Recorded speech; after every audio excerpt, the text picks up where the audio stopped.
Is it a myth that board exams are getting tougher? Is it taking really stricter now? If yes, how do you adapt and still score well? Let's talk about it honestly.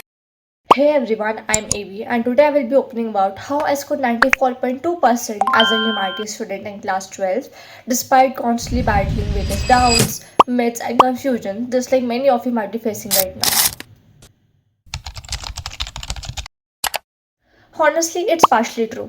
Subjects like science have definitely gotten tougher, but for humanities and commerce, it totally depends on how well you have prepared. If you are thorough with the chapters and the past papers, then most exams become manageable.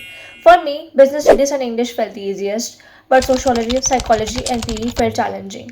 What really surprised me was the inconsistency in the board exam papers. Business studies and PE, I got zero point 0.5 marks for 1 mark MCQs, and answers were cut and still given full marks. In psychology, I expected 95 plus, but I still scored a 94, with no clear reasons why my marks have been deducted.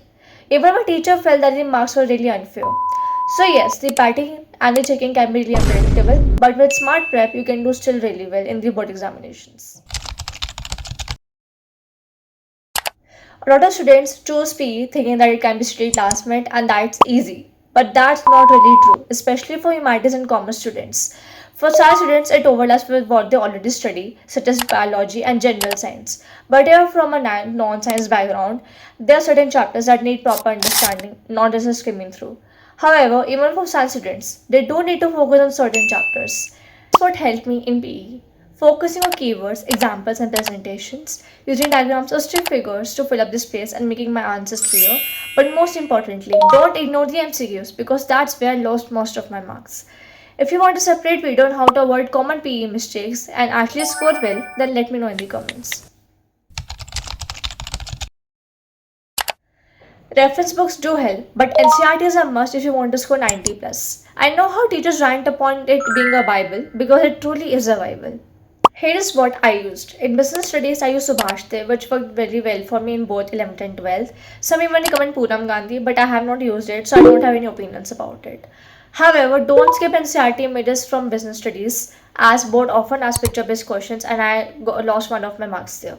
In English, BBC was great for literature, but I still read NCRT with animated videos of Student 7, and I refer to Educational Bhaiya for better understanding in Hindi. In psychology, in both 11th and 12th, I used all-in-one. However, in 12th, I realized that all-in-one misses upon a lot of important content, such as boxes and Manmaga content. Hence, I always cross-checked with NCRT, and I relied on both NCRT and all-in-one.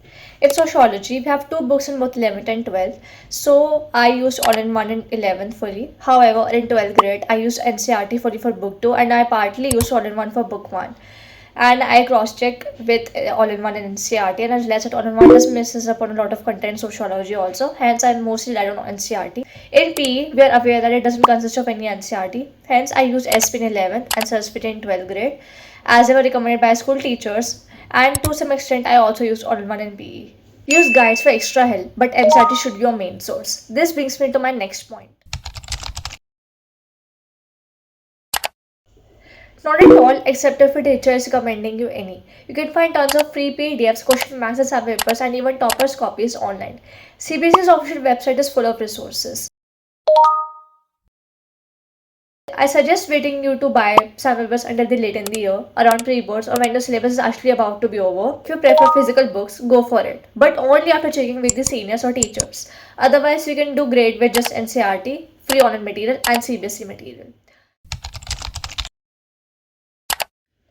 This made a big difference for me. Going through proper copies helped me learn how to structure answers properly, highlighting keywords and headings, and presenting answers the right way. You can find tons of the PDFs on selfstudies.com or even on CBSE's official website. I highly recommend doing this because it helps you write what examiners are actually looking for in the answers. Absolutely. If you're aiming for a good percentage, you can't rely on motivation alone. It comes and it fades away. But a strong mindset builds discipline, and discipline leads to consistency, even on tough days. I've had my low points too when I wanted to give up, but taking small steps made a big difference for me. So if you're feeling stuck, just take breaks and start again, which will help you to keep going. That's what matters the most. Let me know in comments if you want a video on how consistency, discipline, and mindset helped me turn my life around. The board system is changing. Some papers are harder, where the checking can feel unfair. But with smart prep and consistency, you can do really well. If you have questions, drop them in the comments. I'll reply or cover them in a video. I also try to link all resources that I used.